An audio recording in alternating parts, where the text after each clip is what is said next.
Y ahí, bueno, fuimos al 7-Eleven, me las terminé culiando. No. Bueno, acá estamos con Daniel. Daniel es de Argentina, ya vive hace bastantes años acá. Primera pregunta, ¿de dónde sos? De Argentina, Buenos Aires, Moreno, zona oeste. Ahí donde te apuñalan más rápido en Buenos Aires. ¿Qué te trajo a Japón? ¿Cuándo viniste por primera vez? Bueno, vine a Japón por primera vez en el 2019, noviembre del 2019, justo antes de la pandemia, antes del corona. Nada, básicamente desde que tengo memoria, creo que desde que tenía 5 años, empecé a ver anime desde muy chico con mi hermano mayor, Pablo, que es una persona que me crió, entonces compartimos mucho tiempo juntos, viendo mucho anime, jugando videojuegos, muchos juegos claramente de Japón, que es de donde vienen la mayoría, y eso me hizo despertar un interés muy grosso por Japón. Más o menos cuando tenía 15 años me di cuenta que era mi sueño ir a Japón, pero en mi mente era imposible. Básicamente la economía argentina, tipo laburando, ganando un sueldo mínimo, pensás que ir a Japón es imposible, y en mi mente yo pensaba tal vez vaya cuando me jubile, a los 50, 60 años, alguna semanita tal vez, re pesimista el chabón. Pero bueno, un día estaba, cuando tenía 23 años más o menos, estaba laburando en Once, en un mayorista, en negro, sueldo mínimo, tipo todo rechoto, desde mis 19 años hasta casi los 24, o sea, unos 5 años estuve ahí, y no veía una mierda de progreso en mi vida, tipo no pasaba nada, 5 años laburando en el mismo lugar, sueldo mínimo, negro, sin aporte, toda una mierda, y me comparaba mucho con otra gente adentro mío, ¿no? Siempre me comparaba y decía, este chabón, no sé, se graduó de la universidad, este otro, no sé, se compró un auto, este tiene un depto en Palermo, ¿viste? Y yo no tenía un carajo, era un laburante más. Entonces me empezaba a sentir como re bajoneado en esa época, hasta que un amigo, hablando de estos temas, me dice, che, ¿por qué no te haces una working holiday? Y yo ni puta idea lo que era una working holiday. Entonces el chabón me empieza a mostrar un poco lo que era eso, me muestra una página que se llama Yo Me Animo y Vos, que ahora mucha gente ya la debe conocer, pero en ese momento no era muy conocida, en la cual te explican cómo hacer una working holiday. Y nada, al investigar un poco vi que básicamente cualquier persona la podía hacer. Si tenés más de 18 años, básicamente el único requisito difícil es juntar la guita. En ese momento tenía que tener más o menos $4.000 en una cuenta a mi nombre, lo cual era un montón de guita y lo sigue siendo. Pero bueno, yo tenía ahorros y me puse en campaña una vez que vi en la página que uno de los destinos posibles era Japón. Dije, se va todo a la verga, voy a hacer todo lo posible y voy a ir. Tipo, me redecidí y me puse a laburar, pero zarpado. Laburaba literalmente todos los días. Laburaba de 9 a 6 de la tarde en un mayorista en Once. Tal vez hacía un poquito extra a veces. Y después de ahí, como era un mayorista y yo tenía buenos precios en la mercadería, eso me permitía tener mis propios clientes. Entonces yo de ahí terminaba el laburo y me iba a entregar pedidos que tenía con mis propios clientes. Los fines de semana, sábado y domingo también entregaba pedidos o salía a recorrer para hacer nuevos clientes. Tuve mucha suerte de que llegué justo antes del corona.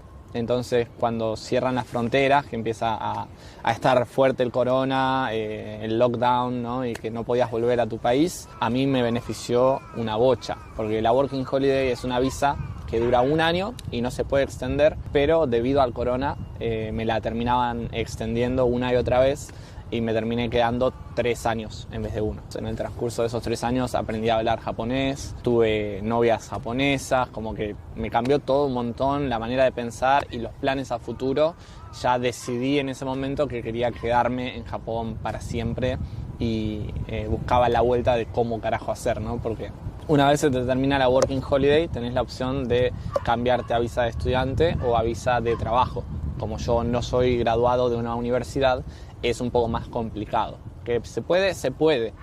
Si hay gente viéndolo ahí y están dudando, se puede. Mucha gente dice que no, que sin título no se puede o que es imposible. Me han dicho mucho eso también, pero es mentira. Se puede. Conozco gente que tiene visa de trabajo y no son graduados de ninguna universidad, así que si le buscas la vuelta se puede, pero es un poco difícil. Hoy en día soy estudiante, me tuve que ir después del corona, me tuve que ir a Berlín 1 año a laburar, me la pasé para el orto, me la pasé horrible en Alemania. Si alguno es alemán y me está viendo ahí y entiende español, esta es para vos. La pasé muy mal, todo negativo en Alemania, pero me permitió juntar plata para pagarme la visa de estudiante. Así que bueno, a fin de cuentas sirvió. Así que si Dios quiere, bueno, me quedaré para siempre, esa es la misión. ¿Qué opinas de la relación con los japoneses? ¿Son fríos realmente como se los toma?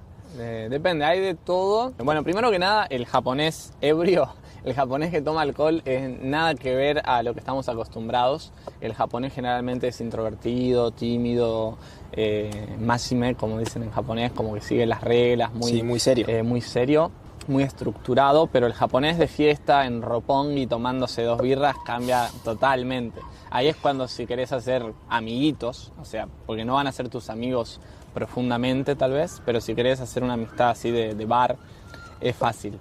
Hablas 2 palabras y al toque se prenden y son piola. Sí, en general yo creo que son bastante piola cuando uno saca charla o intenta hablar. Nunca tuve, bueno, nunca no sé, pero 90% de las veces responden bien y son amables. Igual eso también como que se va al extremo del tatemae a veces, de esto para el que no sabe lo que es el tatemae. Es esta especie de máscara social que tienen los japoneses, de que van a ser súper educados y amables, súper buena onda, pero superficialmente. Tal vez adentro ellos no quieren ser así, lo hacen simplemente para ser educados. ¿Sí? Es a veces medio choto, es una parte de la cultura japonesa a la cual es difícil de adaptarse, pero bueno, es parte de este país. Hay que entenderlo, hay que adaptarse. De hecho, después de vivir acá 4 años, creo que amigos japoneses, piola, así, amigo, tengo 2, creo. Y eso que soy una persona recontra amigable, que sale y hablo con cualquiera y trato de hacer amigos todo el tiempo. Para interactuar no hay problema. También te puede pasar que, bueno, acá hay mucha gente también muy rara, así tipo hikikomori, como esos que son súper extremadamente introvertidos, que tal vez le hablas y tiembla y se va corriendo, o gente así como que no sabe cómo reaccionar ante estas situaciones también. No te digo que se vea todos los días, pero tampoco es muy raro de ver. He visto mucha gente así que se queda paralizada y no sabe cómo interactuar, incluso si le hablo en japonés. Pero bueno, en general piola, los japoneses son piola, no les teman. La experiencia laboral, buena, al principio, mala. Bueno, he hecho varias cosas.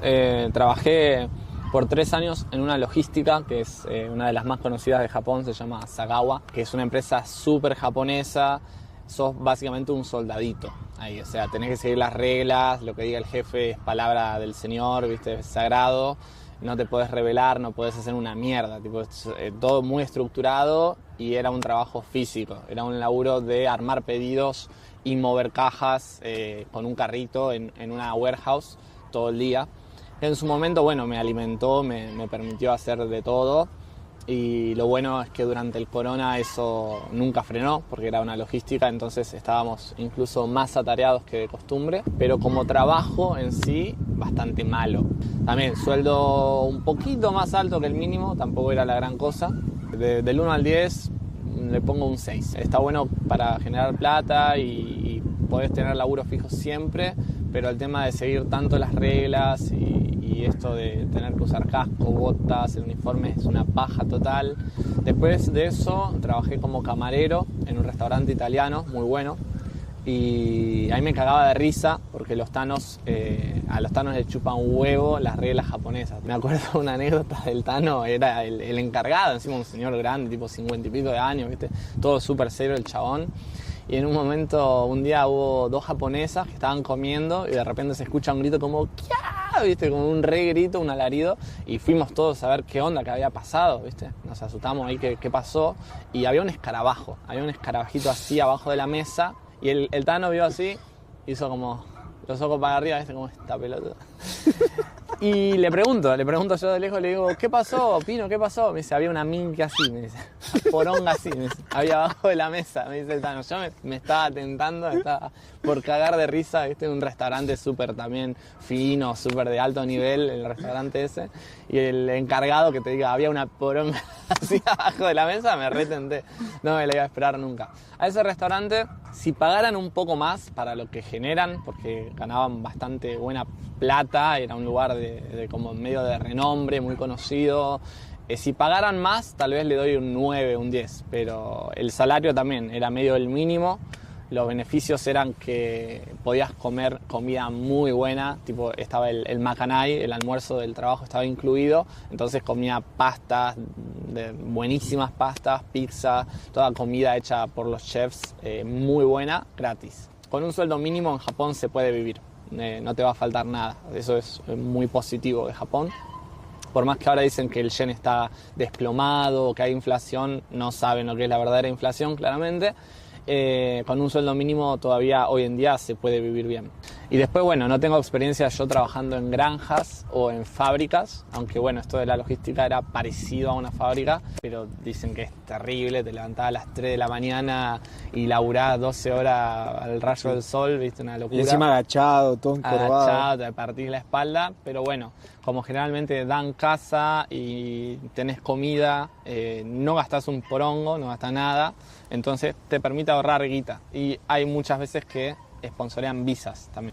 Pero tampoco me gustaría quedarme en Japón para laburar en una montaña, en el monte, cosechando zapallos, ¿viste? O sea, si te quedas en Japón tenés que disfrutar, es la idea, ¿no? No te vas a quedar, ¿a qué costo, no? Me quedé, pero ¿a qué costo? Me destrozo la columna laburando, ¿no? ¿Experiencias con japonesas buenas, malas? Principalmente, no sé, besar, por ejemplo, bueno, las latinas, las argentinas, besan muchísimo mejor que las japonesas. Las japonesas generalmente no saben cómo besar. Yo creo que son faltas de experiencia, calculo, porque en Argentina en el secundario ya estás ahí apretando en algún boliche o en algún cumpleaños, ya andás rascando, como dirían los viejos, por ahí. Pero acá no es muy común eso, como que son en general muy faltos de experiencia.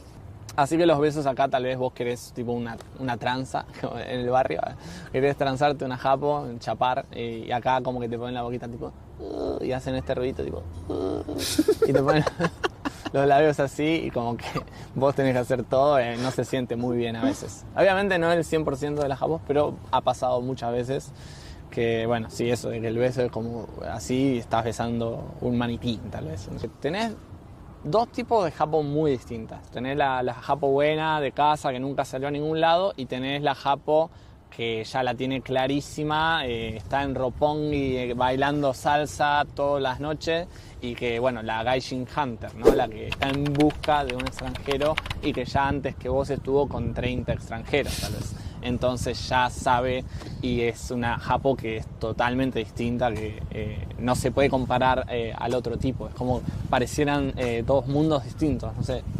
Pero si venís a Japón como turista, por ejemplo, y no hablas nada de japonés y querés salir con una piba y ver cómo son las japos, te recomiendo andar a Roppongi, andar a Shibuya, andar a Shinjuku de noche, andar donde estén tomando alcohol. Hay un montón de recomendaciones donde puedes encontrar japos que hablan otros idiomas, tal vez inglés, tal vez hasta español. Y la mayoría de las japos que van ahí son justamente japos que hablan en otro idioma y están en busca de un latino, o de repente les gusta bailar salsa, les gusta el reggaetón, lo que sea. Entonces ahí es como mucho más fácil para entrar, ¿no? Porque tenés algo súper en común y tenés lo que ellas buscan, tenés lo que a ellas les interesa. Entonces, bueno, ahí tenés más chances de ganar. Algo que suele pasar mucho es en la cultura japonesa que tenemos los choques culturales, ¿no? ¿Cómo viviste vos la experiencia de salir con japonesas? Un ejemplo más serio que puedo dar es el tema de casarse y tener hijos. Para los argentinos el tema casarse es súper opcional, no es necesario, pero en cambio las japonesas ya después de los 25 sienten que entran como en urgencia en el tener un hijo y casarse. No sé si lo han escuchado, si sabían, pero a la japo que tiene más de 25 y no se casó, le dicen la torta navideña que no se vendió. es un apodo súper cruel, pero sí, la verdad que ellas sufren de una presión social muy grande, entonces por eso es que ellas a los 25, 26 ya están listas para casarse, y ni hablar si tienen 30 y no se casaron, no tienen un hijo, es como que van a salir a cazar, a bajar muñeco a lo loco hasta que se casen, es así. Ahí es cuando ves, si usas las aplicaciones Tinder, Bumble, vas a ver muchas japos de 30 para arriba que están buscando casarse. Y directamente te lo ponen en el perfil. Quiero casarme, tal vez así de una, y tal vez conocen a alguien, salen un mes y al mes ya se casan, tienen un pibe. Eso puede terminar muy mal, porque bueno, obviamente no está muy buena la idea de juntarte con alguien, conocerla un mes, tener un pibe y casarte. Tipo, te estás entregando a lo desconocido, me parece. Te estás tirando al agua con los tiburcios, como digo. Digo, puede salir muy mal o puede salir bien. De repente tal vez la japo es un amor de persona, es lo más, y bueno, te casaste y tuviste un pibe con una japo piola, pero te puede tocar una japo que está re loca y que no te conviene para nada y vos no sabés. La yandere clásica. La yandere totalmente, ¿viste? Últimas preguntas es que muchas personas vienen a Japón sin saber japonés. De hecho, hay personas que tampoco saben inglés. ¿Cuál es la recomendación para aquellas personas que no saben japonés? Y tampoco desean estudiarlo, hay muchas personas que no desean estudiarlo. Tal cual. Por más que no sepas inglés, no sepas japonés, obviamente, ¿no? Sabiendo el inglés es una herramienta muy útil, y más sabiendo al menos lo básico del japonés también te va a ayudar mucho. Pero la verdad es que he conocido en estos años mucha gente que solo habla español y que les ha ido muy bien. Algunas excelentemente bien, a otras bien. En general no hay problema, pero bueno, claramente si hablas inglés, si hablas japonés, vas a poder conseguir laburos mejores, vas a tener más opciones a la hora de laburar. Eso es algo muy importante si querés vivir en un país. Pero si estás dispuesto a hacer una working holiday y venir a laburar, por ejemplo, en la logística donde trabajé yo, mucha gente que no habla ni inglés ni japonés, y vas a tener un sueldo digno, un laburo piola, o sea, no te va a faltar nada, digamos. Así que no es un limitante, no es excluyente el tema de si no sabes otro idioma, no es que te vaya a ir mal. No tengan miedo en ese sentido, esa es mi recomendación. Hoy en día hablo español, hablo inglés, hablo japonés, pero en su momento cuando llegué acá hablaba español y un poco de inglés nada más. Sin embargo, no fue ningún limitante, tipo, no hay problema, no tengan miedo que se puede y hay 1000 opciones. Entonces, ¿recomendarías el hecho de que las personas vengan a experimentar por lo menos un año o vivir acá? Sí, totalmente lo recomendaría. De hecho, yo vine acá con la idea de que iba a venir por un año y después no sabía qué carajo iba a hacer, y me mejoró la calidad de vida muchísimo, me cambió la cabeza mucho y todos los planes a futuro también me cambiaron. Tuve 100% cosas positivas en Japón, no tengo mucho de lo cual quejarme, por más de que, bueno, después de vivir un par de años acá, uno ya conoce la parte negativa de Japón, las cosas malas, en lo que falla Japón, más que nada socialmente, ¿sí? Pero después en las partes también muy importantes de un país, en lo que es seguridad, economía, Japón está súper bien para vivir. La calidad de vida mejora mucho. Estar acá y no preocuparte por que te roben ni nada, o salir a cualquier hora y que sabes que no pasa nada. Las cosas positivas de Japón son muchas más que las negativas, y en el balance recomiendo Japón 100%. No me arrepiento ni un segundo de las decisiones que tomé. Lo que sí, no vayan a Alemania, que es una poronga de país, pero Japón, buenardo. Recomendado y a favorito, Japón. Ok, muchas gracias. Más si te gusta el anime, el manga, los videojuegos, es el paraíso para vos. Te podés encontrar colaboraciones de lo que se te ocurra. Café de Digimon, no sé, una colaboración con Samurai X, Full Metal Alchemist Café, exhibiciones de arte, etc. Ok, muchas gracias, Dani. A vos.